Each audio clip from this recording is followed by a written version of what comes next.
Now, when was the last time you popped into your local bank branch? If it's not been for a while, well, you're not alone, with more and more people opting to bank online, and that's led to more than 1,000 branches closing in the past 2 years. HSBC cut the most, with 321 vanishing from the high street, around a quarter of its network. Next in the list, Royal Bank of Scotland shutting 191. Lloyds Banking Group, which includes Lloyds, Halifax and Bank of Scotland, closed 180 branches. And Barclays cut 132 branches. That's around 8% of its network. So how long until the bank vanishes from the high street altogether? Well, personal finance expert Holly Mackay joins us now in the studio. Hello, Holly. Let's do a quick straw poll then. Last time I went to a bank was a couple of weeks ago to pay in a couple of cheques. I hadn't been for about a year before then. What about you? I couldn't even tell you. I do everything on my phone now, so I couldn't tell you. Yeah. I went on Mondays, happened to pay a cheque in, but actually I went 6 weeks earlier to do something I thought I could only do in the branch and found out actually it was easy to do online. They sent me away again. Really? Holly, really? What about you? I'm a digital convert. It's been about 3 years. I do everything to do with finance. Not online. even to pay in a cheque, which seems to be why most of us go in. I'll send it to my branch by post. Can you do that? Really, you can do that. I've learned something new there. So the cull of bank branches continues, and there's really polarised opinions. Some people think the bank branch on the high street will become like the red telephone box. We'll walk past the few that are remaining and say, oh, that's quaint, but have no need to go inside it.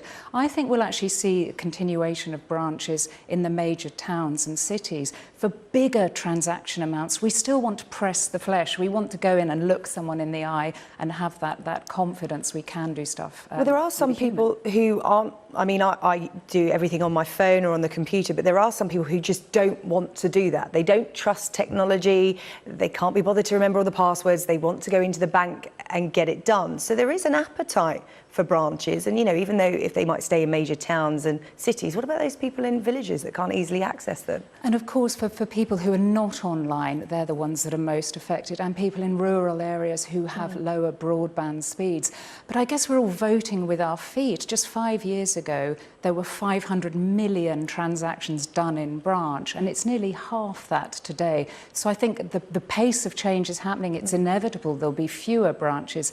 I would imagine we'll continue to see the sort of cull of thousands more branches, and the main guys, I think, will remain with about 600 branches each. It's a shame that we've lost that relationship, isn't it, with our local bank, because now you phone up and you get put through to a call centre. You don't have that relationship with a bank manager that people used to have in the past, which was probably quite useful because they'd know about you and they'd know about your finances. Yeah, it wouldn't be computer says no. They'd actually know, you know, the state of your finances and your situation. I think, though, the banks are under pressure to cut costs, and we don't want to pay any more for our banking than we have to. And if you look across other areas of finance, insurance, even investing now, the latest craze in investment is so-called robo-advisors. So we are all going online, and I think we'll continue to see more bank branch closures across the UK. OK, Holly Mackay, thank you. I've just remembered why I was in my bank last. It was about a year ago for foreign currency. Everything I leave to the last minute. So I popped in there thinking I'd be able to get the currency easily, and you had to order it.